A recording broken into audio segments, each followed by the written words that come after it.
You're a free man now. What you got to say? Hi, my name is John Trendell, and I have a little story to tell you in a video that follows up here.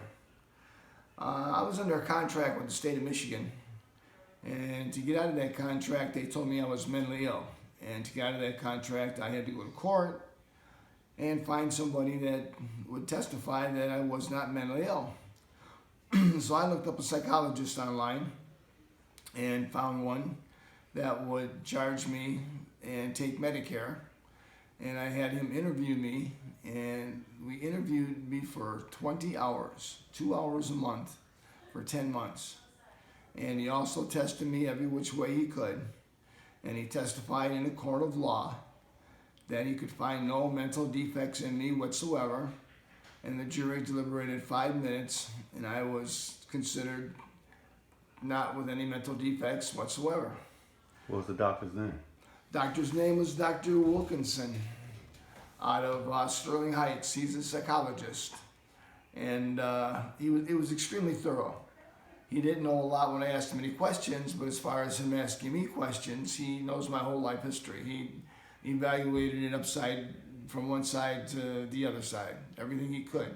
The only thing he told me, he said I should be writing a book, which I'm sure I'll be writing someday. Anyways, a couple months later, old case manager of mine, just to maybe get under her skin, or I don't know why, but she gave me a hard time, extremely hard time when I was under her care. And I wrote her in an email that someday I may judge her the way she judged me. Can't waste a hot bottle like that. And I got arrested for that. In fact, they pulled me over going down the road. And there's a gentleman running alongside the police car when they put me back in the police car and said, John, he says, they're arresting you for writing an email. He said, but I don't see anything wrong with the email. So he said, I'm not sure why we're here. I got dropped off at the hospital, and the law states that they're supposed to drop the email off at the hospital with me and examine me within 2 hours. Well, it was 3 days before the doctor walked over and shook my hand and said, hello. And another doctor tapped me on the shoulder and said he'd see me the next day. Both of them wrote that they saw the email and they were threatening, and that they had spent 20 minutes talking to me. I then spent another 10 minutes with another doctor who also said he saw the email and that it was threatening. In court, when I asked him about the email, he said they never saw the emails and they never had the email. That was supposedly got me in court. They violated every right in the rights book you can think of. And I talked to the judge and told her about it, and she didn't seem to care. She thought that those doctors that talked to me for 10 minutes were much more thorough than one that talked to me for 20 hours, and she ruled against me. They have been picking me up every day, every month since then for not taking medication because I refuse to take medication. I feel that it was an unfair trial, and I'm not going to take medication. The video you're going to see is a video that after 6 months, they petitioned me to go back to the hospital. Or they petitioned me to go under their care, and I told them I wouldn't go under their care. So they committed me to another trial by jury.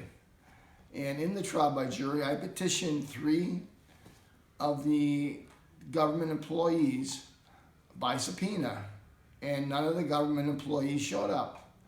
And I told them that I said the subpoena was valid.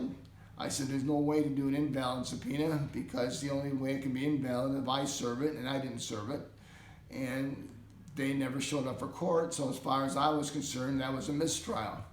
The judge also told me that I was not allowed to talk about my life. Here we are in a probate court talking about mental health, and I'm not allowed to give a story about my life history to prove that I wasn't mentally ill. And every time I try to talk from the stand or from the opening statement, I was told by the prosecutor to stick to the facts. And if my life isn't the facts, then what are the facts? And this is a story of my life and the facts. And now I'd like you to see what the Warren Police Department are doing and what it's like to pick somebody up illegally for not taking medication in Warren. I hope you like my little video. Thank you. That's what I want in front.